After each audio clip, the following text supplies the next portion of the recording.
Assalamualaikum warahmatullahi wabarakatuh. Perkenalkan, kami dari kelompok F akan menjelaskan tentang jurnal khusus.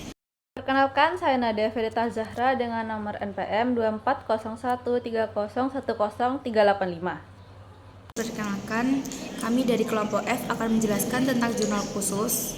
Sebelumnya, perkenalkan, nama saya Yana Isyan Sasabila dengan NPM akhir 388. Yang pertama ada pengertian jurnal.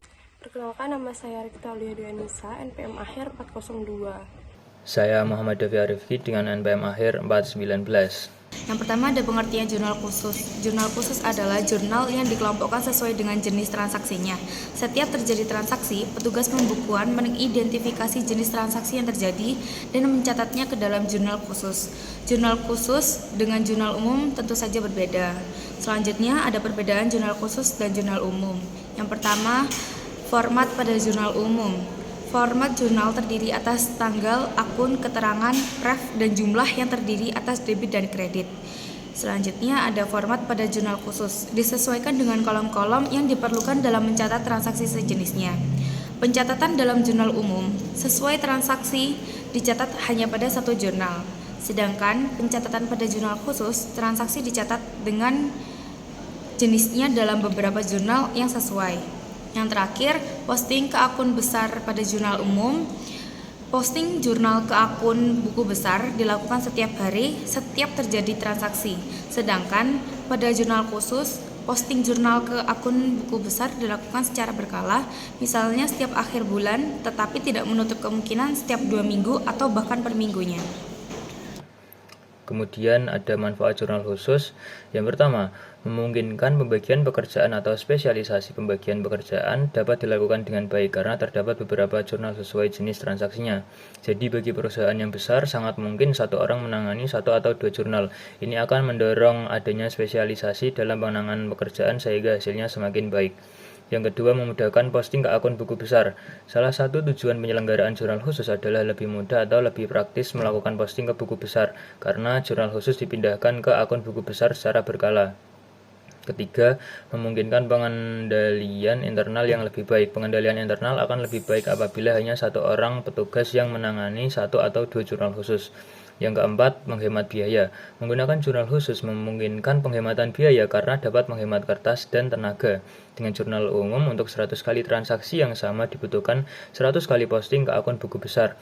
Sedangkan pada jurnal khusus, posting dapat dilakukan satu kali saja. Kemudian pengelompokan transaksi pada jurnal khusus. Yang pertama ada penjualan. Barang dagang secara kredit dicatat pada suatu jurnal khusus, yaitu jurnal penjualan. Yang kedua, pembelian barang dagang dan barang lainnya secara kredit dicatat pada satu jurnal khusus, yaitu jurnal pembelian. Pembelian barang dagang dan pembelian barang lainnya secara tunai dicatat pada jurnal pengeluaran kas. Yang ketiga, penerimaan uang tunai perusahaan dicatat pada suatu jurnal khusus, yaitu jurnal penerimaan kas.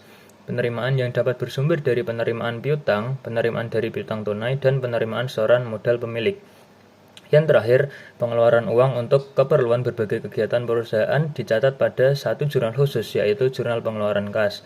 Transaksi yang dicatat pada jurnal pengeluaran kas antara lain pembayaran utang dagang, pembelian barang dagang dan barang lainnya dengan tunai, pembayaran gaji dan pembayaran selain gaji. Lalu selanjutnya ada jurnal dalam pencatatan akuntansi. Yang pertama yaitu jurnal penjualan. Jurnal penjualan adalah jurnal khusus untuk mencatat transaksi penjualan barang dagangan secara kredit. Namun penjualan secara tunai tidak dicatat pada jurnal penjualan, melainkan pada jurnal penerimaan kas. Dan yang kedua yaitu ada jurnal pembelian. Jurnal pembelian adalah jurnal khusus untuk mencatat pembelian barang dagang dan harta lainnya secara kredit. Lalu yang ketiga ada jurnal penerimaan kas.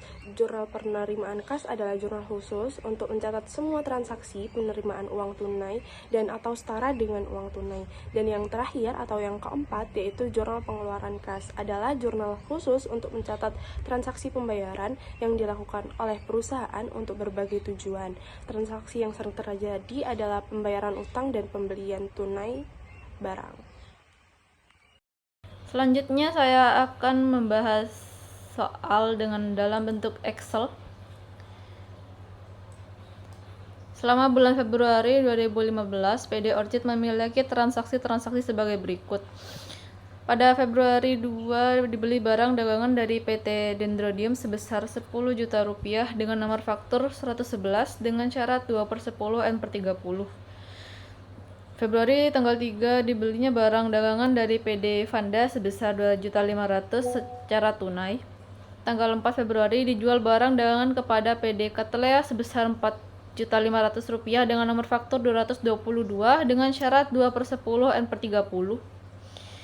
Februari tanggal 5 diterima pengembalian barang dagangan dari PD Katelea sebesar 500.000 rupiah karena barang tersebut tidak sesuai dengan pesanan. Selanjutnya ada tanggal 6 Februari dijual barang dagangan kepada PD Askosenda 3 juta rupiah secara tunai. Tanggal 7 Februari dijualnya barang dagangan kepada PD Bulan sebesar 6 juta rupiah dengan syarat EOM nomor faktur 333. Tanggal 8 Februari diterimanya pelunasan dari PD Katelea untuk penjualan tanggal 4 Februari 2.500.000. Tanggal 9 Februari dibayarnya beban listrik dan beban telepon bulan ini sebesar 750.000 rupiah. Terus tanggal 10 Februari dibayarnya semua hutang kepada PD Dendrodium. Tanggal 12 Februari diterimanya pendapatan bunga dari Bank BNI sebesar 250.000. Tanggal 14 Februari dijualnya peralatan kantor bekas sebesar 900.000 rupiah kepada PD Kamboja. Yang terakhir, dijualnya barang dagangan kepada PD Asko Sentrum sebesar 1,5 juta dengan nomor faktur 231 menggunakan syarat EOM. Oke, soalnya sudah tahu, sekarang pindah ke pembahasan untuk jurnal penjualannya. Tanggal 4 nomor faktur 222, akunnya dikredit PD Katelea. Syarat pembayaran 2/10 N/30. Piutang dagang penjualannya 4,5 juta. Tanggal 7 dengan nomor faktur 333, akunnya dikredit PD Bulan. Syarat pembayarannya EOM. Piutang dagang penjualannya 6 juta. Tanggal 15 nomor faktur 231, akun kredit PD Asko Sentrum. Syarat pembayaran EOM, piutang dagang penjualannya 1,5 juta. Untuk tabel yang kedua ada jurnal pembelian. Pada tanggal 2 nomor fakturnya 111, akun yang dikredit PT Dendrodium. Syarat pembayarannya 2/10 N/30. Pembelian utang dagangnya 10 juta. Sekarang pindah tabel yang ketiga, ini ada jurnal penerimaan kas. Tanggal 6, keterangannya untuk PD Askosenda. Di debit kasnya 3 juta rupiah dan kreditnya ada penjualan sebesar 3 juta rupiah juga.